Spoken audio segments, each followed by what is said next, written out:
Ladies vs Butlers. Akiharu Ino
parmi vous. Voici le résumé. Pour contrer une invasion extradimensionnelle, les Nova, l'Académie génétique entraîne l'élite guerrière mondiale formée de filles aussi sexy qu'impitoyables et d'un binôme masculin. Nous suivons le jeune Kazuya dont la sœur est tombée au champ de bataille en affrontant les Nova. C'est alors qu'il rencontre Satelliser, la fille la plus puissante du campus, en qui il croit reconnaître sa sœur décédée. Satelliser, surnommée la reine intouchable en raison de son comportement solitaire et invaincu jusqu'à ce jour, va lentement changer au contact de Kazuya. L'anime pour genre action, ecchi, romance, science-fiction, seinen et pour thème alien, extraterrestre, combat, école, militaire, super pouvoir.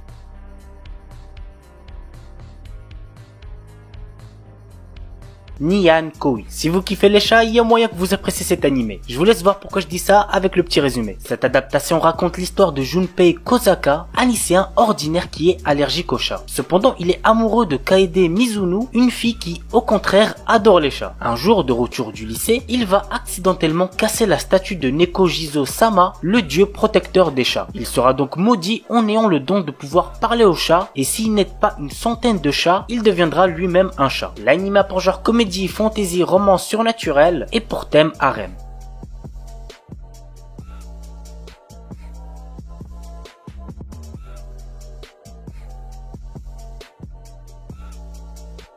Vanitas no Card. Un animé tout récent s'est sorti cet été et que j'ai plutôt bien kiffé. Fin du 19e siècle, la terreur plane sur Paris suite aux attaques des vampires. Pourtant, la règle d'or de leur communauté est de ne pas s'en prendre aux humains, mais un mal mystérieux semble ronger ces créatures immortelles. Nous suivons les enquêtes du duo Noé, un vampire, et de Vanitas, un humain possédant le fameux grimoire, capable de tuer les vampires mais qui l'utilise pour les sauver. Ensemble, ils recherchent l'origine de la malédiction pour la briser et avant qu'il ne soit trop tard. L'anime a pour genre action, comédie, historique, mystère, romance surnaturelle et pour thème steampunk vampire.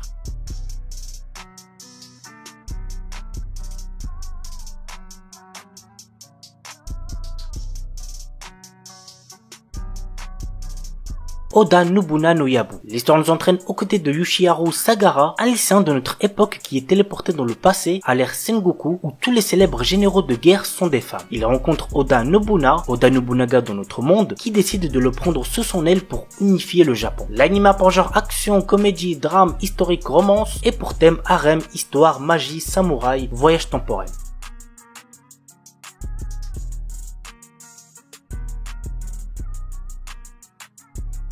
Kishuku Gaku no Juliet. Je l'avais présenté il me semble il y a pas si longtemps que ça. C'est un animé qui s'inspire très librement de l'histoire de Roméo et Juliette, l'académie de Grigio. Les élèves venant étudier dans cet établissement viennent de deux pays différents et résident ainsi dans deux dortoirs séparés. Roméo Inuzuka et Juliette Persia sont les représentants rivaux des deux dortoirs.